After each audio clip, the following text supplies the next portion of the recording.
All right, we are here at my Vermihut worm bin, and last time we leveled up, we took this tray right here that was on the bottom, and it was getting inoculated for about 40 days, and we brought it to the top, and oh my gosh, right away, oh wow, right away, we are just seeing so many worms.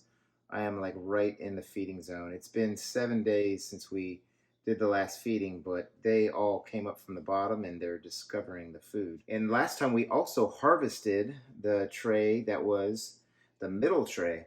And I kind of left it as a cliffhanger. And what happened there was we put that tray to harvest on top here, and then we agitated it in the hopes that the worms would go down. And I kind of ended it there. But what I did was every 15 minutes, I came in and agitated. And by the third time I did that, there was not a single worm inside that bin. So I was able to take that off, and for the first time I have started a cocoon nursery. So inside here are all those castings, and right away I am seeing a little baby worm that I'm going to put into this top tray. I put a little piece of newspaper on here, and right inside here are the castings. And I see here a cocoon. I don't know if you can see it. It's a kind of whitish cocoon, but this is the castings from there, and there should not be any worms. If there are any worms, it's because they just became worms out of cocoons. But I'm gonna let this go for however many months it takes to kind of get these baby worms hatched out of their cocoons and growing, and I will just add them to whatever the top tray is. But there you go, there is the cocoon nursery that I am starting. So I'll put this back together, and let's get back to our top tray here in the Vermihut.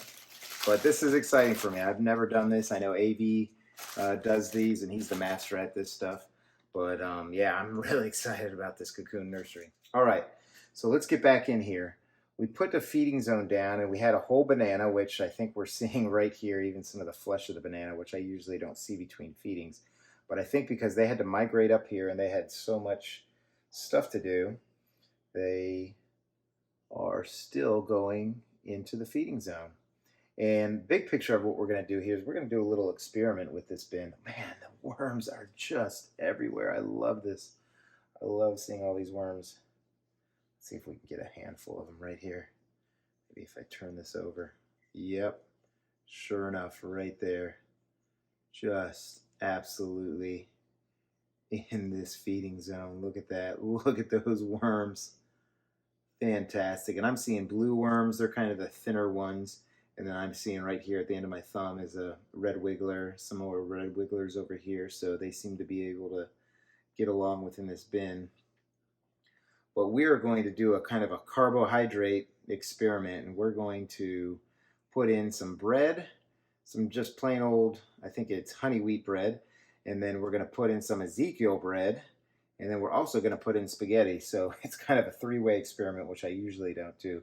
But first I'm just going to kind of dig in. And one of the things that I noticed as soon as we took the lid off was there was castings all over the top, which is great. I'm definitely going to inoculate my bins by putting them underneath every time from now on, because that worked out really well for me. So we'll just kind of go around the bin, move it around, aerate this out. Now, I also mentioned in the last video that I put a lot of these toilet paper rolls in, probably too many. And what I've started doing is shredding them. Look at this, really good. Couple of red wigglers right there. But yeah, they're just really packed in here. So they're just a little bit cumbersome. They do great, and the worms break them down, but certainly if you shred them, they do even better. So let's just kind of get around here before we set up our feeding zone. And again, just remarkable how many worms are in this tray system, and coming up from the last, or from this tray being put on the top for the first time and being the active tray. I just love it. I love seeing all these worms like this. And we put in some different stuff. We put in papaya for the first time, so we'll see how that does. We'll see if I can find that within the feeding zone. It's a sweet melon, so they may have just kind of taken it apart, but we'll look for that papaya. And we also put in a couple apple cores, so we'll also look for those. And we put in some lettuce stalk. So I believe the papaya was on this side. Oh wow, Look at all these worms. Look at this.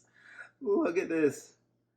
This is great. This bin is so great for the massive worms that it's able to keep in one spot. And I think because they have upwards of 3 layers to go up and down, they don't get overcrowded and they just keep populating, which is just fantastic for making castings and for having worm bins and getting excited about seeing your worms. All right, we are in the heart of the feeding zone right here. And aside from that banana, I'm not seeing anything whole. Wow, look at this. Look at this. And as soon as I say that, I think I found one of the, nope, I thought that was the apple core, but this is actually the banana. Look as I peel the banana peel back. That is a worm ball inside of a banana. Look at that. That is incredible. Oh my gosh, they are all inside this. Now normally I like to eat my bananas, but these bananas went bad, so I don't want you to think I'm buying food just to feed the worms. All of this is 100% my food scraps. Look at that. That is, it looks like a brain. A worm ball brain there. Wow. Just absolutely incredible. I'm just going to set that to the side. Wow, that is neat. All right. Looking for the papaya, looking for apple cores. I'm not seeing any more of the feeding zone. So they did a great job. In 7 days, they annihilated that feeding except for that banana, but they're doing a good job with it now. This may be the rest of the peel right there, which the peels usually take a little bit longer, but the banana flesh usually goes quicker. So I bet you they went from the papaya to the apple cores and then finally onto the banana because it was kind of inside of a peel. Let's go ahead and set this up. Now I'm going to have to set it up kind of deeper because I've got 2 pieces of bread and that spaghetti and I don't want to get them touching. But the other thing that I like by agitating these worms here is I'm spreading any kind of feeding zone that is in there. It just gives it more opportunity, more surface area for them to keep attacking it. If it was all matted down, all the food was matted down, then it would take them a little bit longer. And I've seen that, especially when I pile up food, they just can't get in between the layers sometimes. So I think that'll do, and we'll put the Ezekiel bread, which has a little bit of mold on it. We'll put that right here. Actually, let's put it towards here.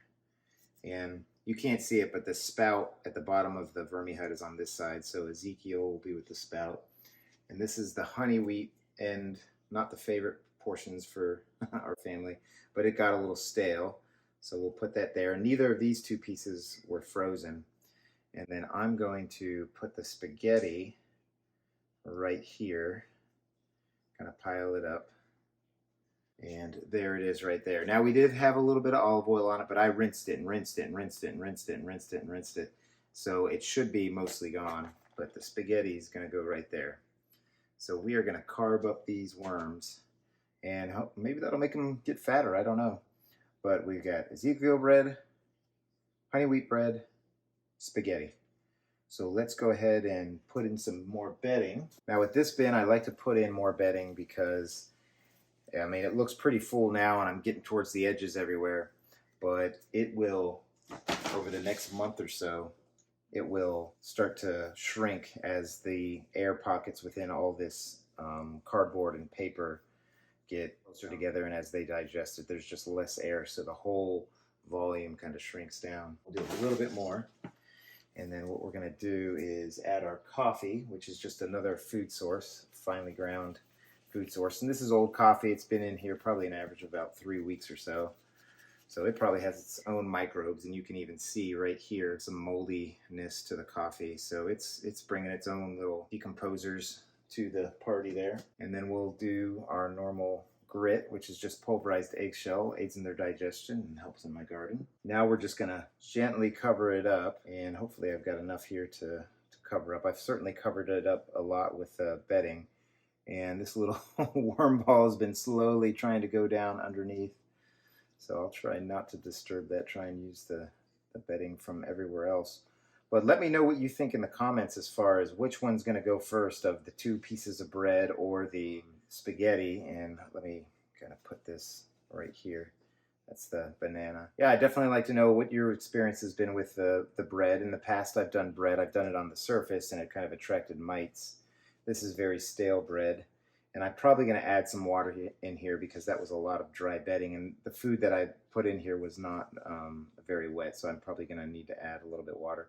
And in these tower systems, I'm not too worried about adding water because it's got a basin in the bottom, so it's really kind of hard to overwater. But yeah, let me know what you think. And this is my Vermihut bin. I've got 2 other bins, and if you subscribe, which obviously is absolutely free on YouTube, you'll see my other 2 playlists for those bins, the outdoor worm bin and a tiny worm bin. I do different experiments, different things with them, so yeah, hit the like button, subscribe if you're enjoying this video. So I think we've got everything in here that we need to. Again, these toilet paper rolls will break down, but I think as I get in here I will break them apart. Sometimes the worms are in them, so that's not ideal to be ripping them apart as if there's worms in there, but them being moist will help break down, and the worms certainly will get at them. But I think that is a great feeding, great experiment. We'll see how it goes, and I hope everybody is having a great day, and happy vermicomposting, everybody. Take care now.